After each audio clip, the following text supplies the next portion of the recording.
Nós estamos numa série falando sobre filhos. E hoje eu quero continuar essa série. Então, 1 Pedro, capítulo 3. Nós vamos meditar hoje como nos tornarmos filhos maduros. Porque às vezes, essa foi a reclamação do apóstolo São Paulo, nós somos filhos, mas ficamos como pequenos, ficamos como bebês. Ok? E não crescemos. Mas nós precisamos crescer, precisamos nos tornar filhos maduros. Eu digo aqui na minha introdução que a maturidade cristã deve ser o alvo de todo filho, de toda filha de Deus. Não nos tornamos, se não nos tornarmos cristãos maduros. Não podemos desfrutar das promessas que Deus tem para nós. E ficamos sem o verdadeiro sentido por que fomos criados. Acabamos nos tornando pessoas vazias e frustradas. Em outras palavras, Deus não criou você para viver como criança, ok? Deus criou você para desfrutar de coisas que crianças não podem desfrutar. Precisa ser maduro. Crianças não têm como desfrutar. Então, se você se tornar alguém maduro, se você amadurecer na fé, você vai chegar num ponto em que você vai, então, poder desfrutar daquilo que Deus tem para a tua vida. E a maturidade vai providenciar para você um estilo de vida estável. Você não vai ser, de jeito nenhum, você não será o que o Tiago diz, um caniço agitado pelo vento, de um lado para o outro, vai para cá, vai para lá. Não tem constância, não tem uma direção só, fica agitado, vai para cá, vai para lá. Esse negócio da agitação é uma das consequências da falta de maturidade. Segundo Tiago, nós não podemos ser assim. Agora presta atenção. O grande problema é esse. Se nós não amadurecemos, sabe o que acontece? Nós não conseguimos tomar posse do que Deus tem para nós. E Deus criou você para tomar posse. Então, quando nós não tomamos posse, dentro do nosso coração, há um vazio, há um lugar que não é preenchido. Então nós nos tornamos pessoas insatisfeitas. Já viu uma pessoa insatisfeita? Vai 1 ano, 2 anos, está insatisfeita. 5 anos, insatisfeito. Ganha bastante dinheiro, está insatisfeito. Tem pouco dinheiro, insatisfeito. Está doente, insatisfeito. Está com saúde, insatisfeito. Não tem o que satisfaça. Sabe qual é o problema? É a falta de preencher aquilo que está vazio no coração. Aquilo que Deus tem para a pessoa, que só vem pelo crescimento. Então, quando nós crescemos, nós tornamos pessoas confiáveis, não agitadas pelo vento. Nós nos tornamos pessoas seguras. Nós nos tornamos pessoas que conhecemos a nós mesmos. Sabemos quem somos.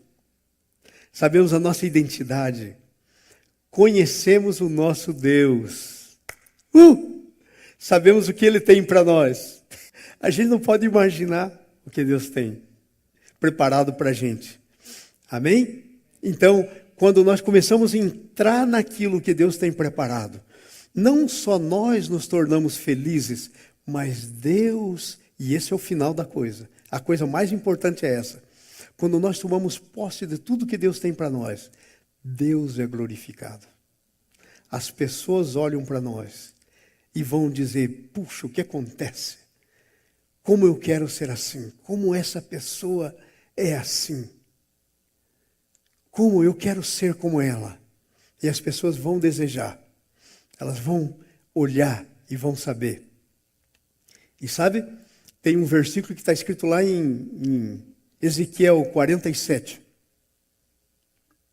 Que é um texto que fala de que tem um rio, que é a palavra de Deus, que sai debaixo do trono de Deus. E ele vai passando. E a Bíblia diz que é onde esse rio passa a vida. Isso é a palavra de Deus. E essa vida é à medida que o rio vai passando, você vai se tornando alguém maduro. E na beira desse rio, há árvores que produzem fruto todo o ano. A cada mês produz o seu fruto, está escrito lá.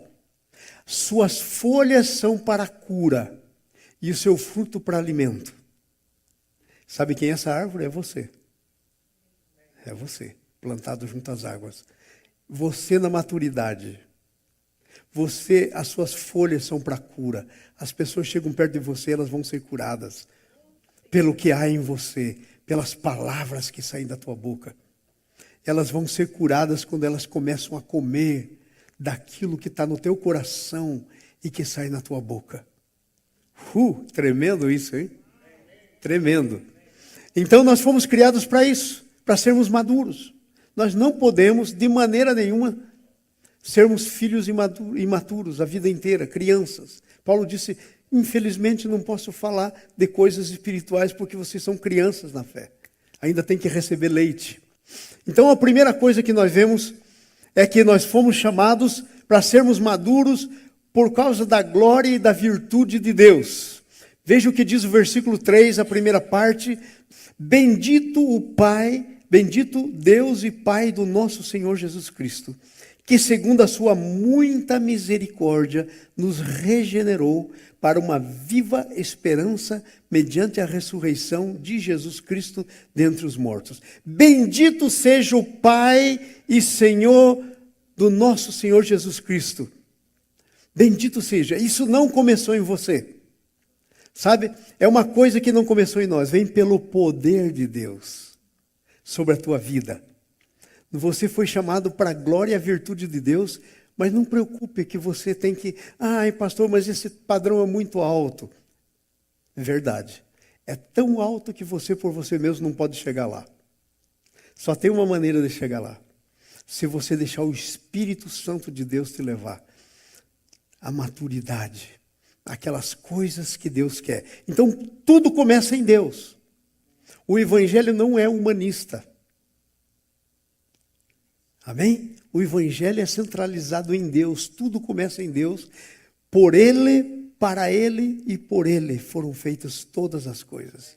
Dele, para Ele e por Ele são todas as coisas. A Bíblia diz, Ele é o centro. Então nós fomos chamados. Isso começa com o poder divino dEle. E a Bíblia nos diz, então, na segunda parte, nos têm sido doadas. Nos têm sido doadas. Todas as coisas para a vida e piedade. Nos regenerou. Nos regenerou. Para uma verdadeira vida que vem da ressurreição de Jesus. Então diz aqui, visto como pelo seu divino poder nos têm sido doadas todas as coisas que conduzem à vida e à piedade. Amados, pelo poder de Deus está disponível para você. Está disponível. Agora é a nossa parte de tomar posse daquilo que Deus tem para nós. Todas as coisas que conduzem à vida e à piedade. Você sabe o que é piedade? Piedade é reverência. É santidade, é devoção. Todas as coisas que levam você à vida e à reverência e à devoção e a desfrutar da santidade de Deus, foi doada por Deus para você. Agora, o que acontece é que muitas vezes nós não tomamos posse, mas está à nossa disposição. E a última parte do versículo 3 nos diz assim, veja o que diz aí no versículo 3, a última parte, diz assim, pelo conhecimento completo daquele que nos chamou para a sua própria glória e virtude. Sabe? Nós não conhecemos a Deus. Por isso, não conseguimos chegar no que Deus tem para nós, por falta de conhecimento. Tem um versículo na Bíblia que diz assim, o meu povo padece pela falta de conhecimento. O Oséias diz assim, conheçamos e prossigamos a conhecer o Senhor. Conheçamos e prossigamos em conhecer o Senhor. Agora, esse conhecimento não é um conhecimento intelectual. Irmãos, se você olhar para mim aqui, eu gosto de me pegar eu como exemplo, porque aí não envergonho ninguém, né? Mas eu sei que eu sou uma média, né? Mas se você olhar para mim, eu tenho tanto conhecimento na minha cabeça. Mas o conhecimento da Bíblia é mais do que conhecimento de memória, intelectual. É conhecimento experimental. Eu sei tanto de Deus, mas se você perguntar para mim quanto por cento eu experimento do que eu sei de Deus, eu diria para você 20%. Já é bastante. Então, amados, sabe como é que vem as coisas de Deus para nós? Vem pelo conhecimento, isto é, experiência. E eu digo para você, quando nós experimentamos uma coisa de Deus, aquilo nos anima. Por exemplo, quando Pedro viu Jesus caminhando na tempestade sobre as águas, ele falou, uau, dá para caminhar sobre águas, na tempestade, sobre o mar. Porque eles estavam dentro do barco com medo de morrer. Dentro do barco, com medo de morrer.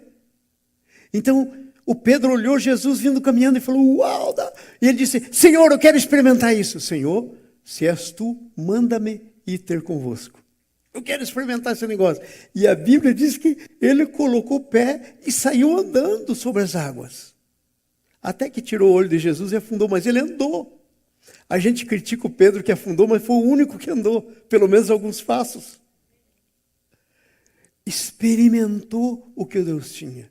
Não pôde experimentar mais, porque ficou com medo. Por isso que a Bíblia diz que o amor lança fora o medo. Não podemos ter medo. O amor tem que lançar fora o medo. Que coisa tremenda. Então, recebemos isso pelo conhecimento completo de Deus. E a Bíblia diz assim, no final do versículo 3, o qual nos chamou para a sua própria glória e virtude. Para que você tem que experimentar? Por causa da virtude de Deus. Você tem que conhecer. Virtude quer dizer poder. Você tem que conhecer o poder dele para você conhecer a glória dele. E para que o mundo conheça a glória dele em nós. Sabe por que nós estamos aqui? Para que o mundo olhe para nós. Então essa história que nós dizemos muitas vezes, ei, não olha para mim, olha para Jesus. Está furado. Não é certo. Porque como é que a pessoa vai ver Jesus? Ela tem que ver Jesus em mim. Por isso é que Paulo diz assim, sede meus imitadores como eu sou de Cristo. Me imite como eu imito Cristo. Tudo que eu imito de Jesus, me imite. Sede meus imitadores. Que coisa tremenda é isso, né? Uma outra coisa importante. Essas coisas recebemos pelo completo conhecimento de Deus, recebemos através de promessas. Agora a coisa pega. Eu quero explicar uma coisa para vocês hoje. Veja o versículo 4.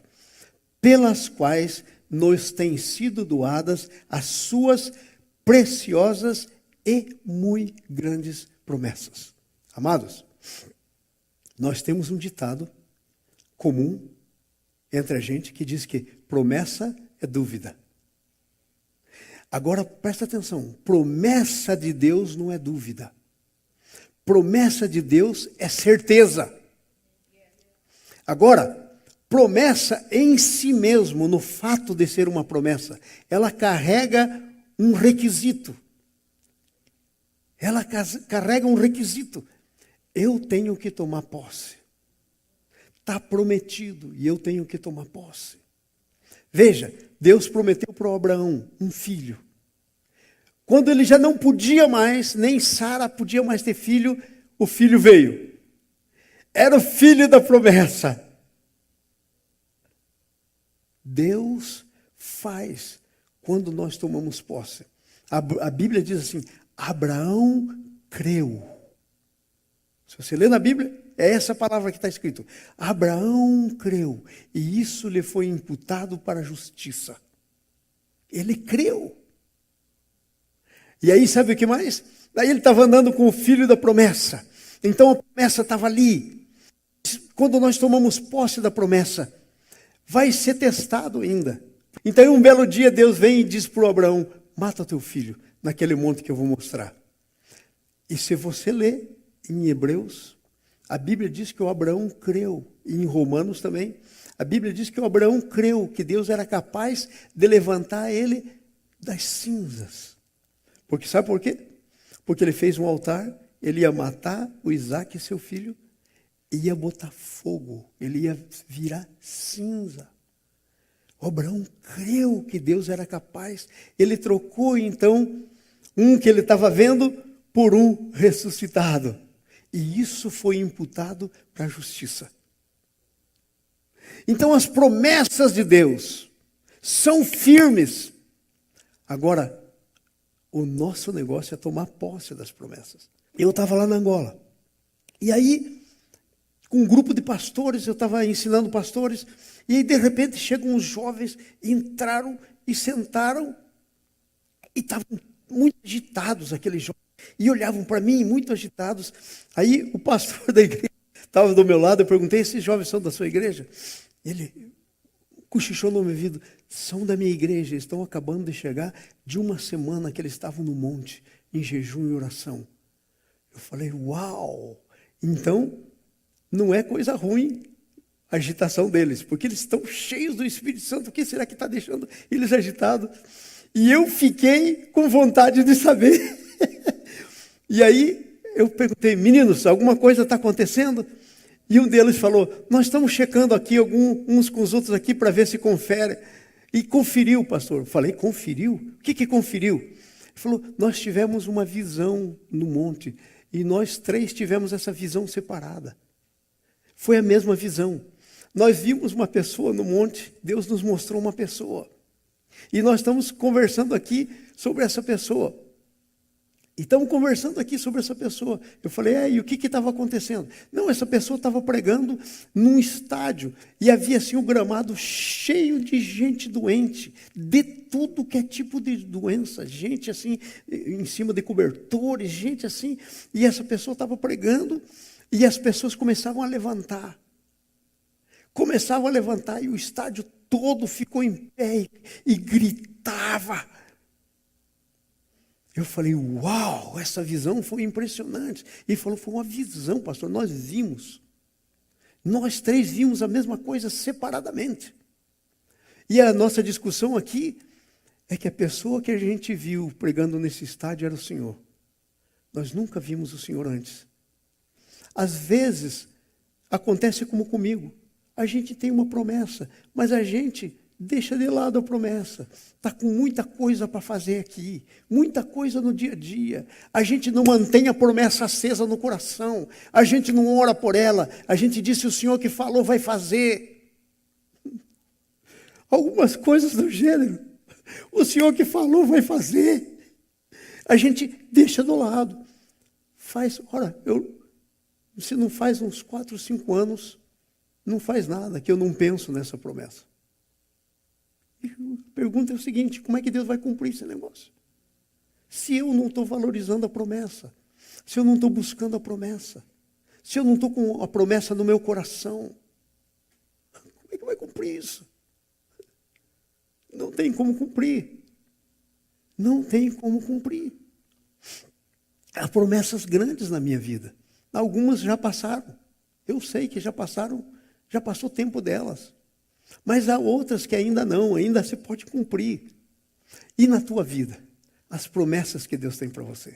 Você não pode esquecer das promessas. Você tem que se agarrar nas promessas de Deus. Porque Ele é fiel para cumprir.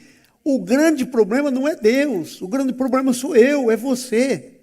Ele é fiel para cumprir, mas e eu e você? Queremos o que Deus está prometendo? Ou não queremos? Essa é a grande coisa. Nós estávamos numa reunião de oração na minha casa, não sei bem se foi o Felipe, foi o Roberto, foi o André, um dos meus filhos, numa reunião de oração na minha casa, anos atrás.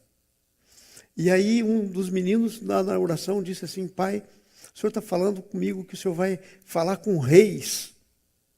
E eu fiquei pensando assim, falar com reis, né? Eu quase fiz igual a Sara, quando Deus mandou o anjo disse que ele ia ter um filho, rio, né? Escondido. Falei, falar com reis, como é que eu vou falar com o rei? Aí, tal. De repente eu recebo um telefonema de Camarões. O camarada disse assim, vem cá, nós estamos orando e descobrimos aí o senhor, queremos que venha aqui. Aí eu fui lá para Camarões, né? Quando eu cheguei, a pessoa estava lá com o meu nome assim, no aeroporto, esperando, né, chacoalhando o meu nome. Aí eu encontrei com ele, né, um pastor, e aí o que foi que aconteceu? Eu fiquei com ele por lá e tal. Aí ele disse assim, eu estava com o meu gravador, eu falei, olha, eu quero gravar alguma coisa para me mostrar para a igreja. Estamos falando das promessas que Deus tem para a gente. Que a gente tem que crer e se posicionar. eu quero gravar alguma coisa. Ele falou, o que o senhor quer gravar? Eu falei, não, começa a falar. Por exemplo, como é que você me encontrou? Ele falou, o senhor não sabe? Eu falei, não, me encontrou na internet, talvez. Eu tenho lá um site na internet. Ele falou, pastor, aqui internet a gente não tem. A gente tem uns telefoninhos aqui que mal pega. Na minha casa não tem internet. E eu falei, claro, eu estava na casa dele. Literalmente uma choça, uma coisa assim, feita com cobertura de palha, de coisa. E ele disse assim, eu tive um sonho, eu vi o senhor, e Deus me deu o número do seu telefone. Eu falei, não é possível. E aí eu estou lá, né?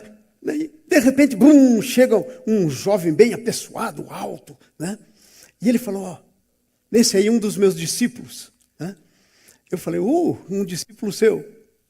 Aí ele disse assim, nós poderíamos fazer a sua agenda enquanto o senhor vai estar em Camarões. Fiquei 2 semanas. Eu disse, poderia sim. E aí o moço disse assim, então vamos fazer o seguinte, começamos amanhã essa agenda. Eu vou chamar o meu tio, ele é o rei. Eu olhei assim, o tio dele é o rei. Porque lá em Camarões é como se fosse lá no Reino Unido. Tem um rei que é pro forma, né?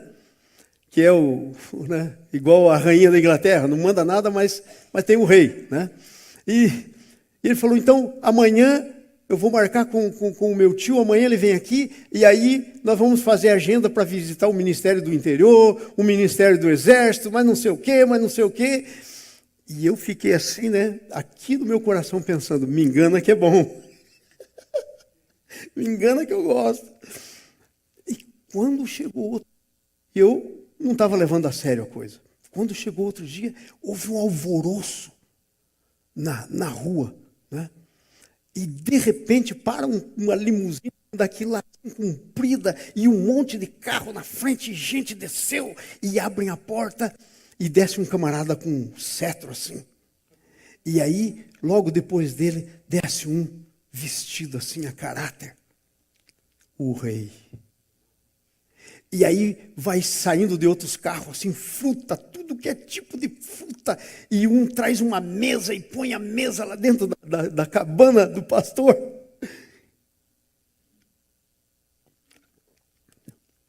E era o rei. Eu tenho foto com ele.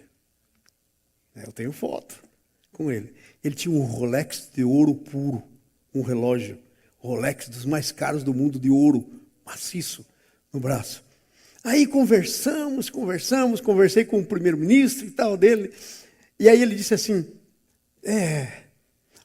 eu quero que vocês vão ficar comigo no hotel, o único hotel 5 estrelas da capital, Yaoundé, se chama a capital de Camarões. Vocês vão comigo para o hotel. Aí eu falei, eu acho que eu vou ficar aqui, porque o Daniel, que é o nosso pastor lá, o Daniel, eu preciso conversar. Não, ele vai junto. Eu falei, então nós vamos. Porque eu não queria deixar o Daniel ir para o hotel 5 estrelas com ele. Fomos lá. Nossa, jacuzzi, coisa. Mudou o negócio. O Daniel com os 3 filhinhos dele, tinha 3 naquele tempo, filho pequeno, tá desfrutando. E aí o rei falou, olha, amanhã nós vamos no Ministério do Exército. E na parte da manhã, e na tarde, nós vamos no Ministério do Interior. E aí começamos a andar. E aí o Lula tinha estado lá uns 6 meses antes, então estava aquele negócio do Brasil e tal. Aí eu liguei para o consulado brasileiro e disse, olha, eu estou aqui, eu quero fazer uma visita com o rei. Aí amanhã você pode agendar para a gente uma visita, e fomos no consulado brasileiro. Eu levei o rei. Gente, nós temos que crer nas promessas. Deus me deu uma promessa que eu vou ter um avião. Ainda não chegou a hora, mas quando chegar a hora certa, eu vou ter um avião. Não tem promessa muito grande que Deus faça para você que Ele não possa cumprir. O que tem é fé pequena, que não deixa a promessa ser cumprida. Mas se a gente disser para Deus, Senhor, o Senhor tem promessa, eu quero que o Senhor cumpra essa promessa em mim, Ele vai cumprir a promessa. As promessas, muito grandes promessas.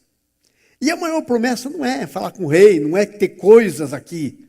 Veja qual que é a maior promessa. Está aí escrita no versículo 4, na segunda parte do versículo. Diz assim, ó.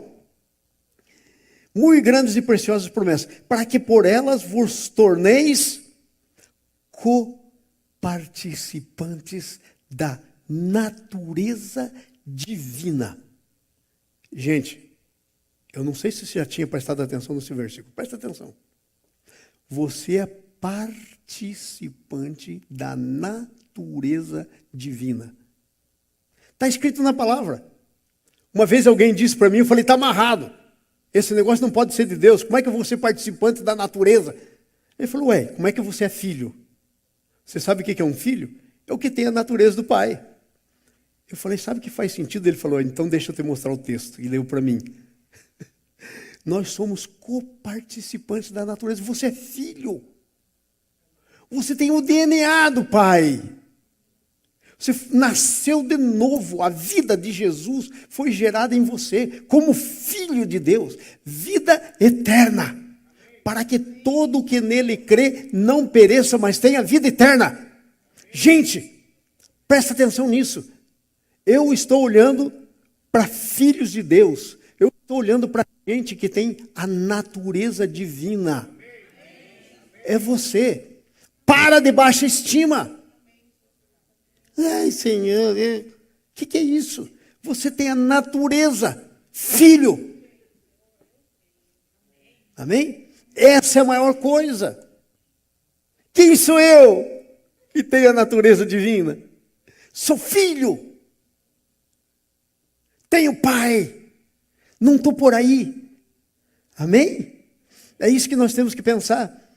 E veja lá, e ela nos livra das concupiscências, das paixões do mundo. Veja o que diz aí. Livrando-nos da corrupção das paixões do mundo. Que coisa tremenda. Que coisa tremenda. Versículos 5 a 7. Como é que nós chegamos nesse ponto da maturidade? Porque esse é o nosso assunto hoje. Essa é a introdução. Como é que nós chegamos na maturidade? Versículo de 5 a 7. Diz assim, por isso mesmo, vós, reunindo toda a vossa diligência, associai com a vossa fé. Como é que você chega à maturidade? Precisamos nos tornar diligentes. Eu anotei aqui o significado de diligente. O que é diligente? Diligente é cuidadoso, sério no que tem a fazer. Por isso nós temos que tomar sério as coisas que nós temos que fazer. Nós temos que nos tornar diligentes. Diligentes. E daí o que a gente tem que fazer? No versículo 5, a segunda parte diz, nós temos que associar a fé com o poder. Irmãos, diga comigo, associar. Agora fala para mim, o que é associar? Fazer uma sociedade, juntar. Fé com poder.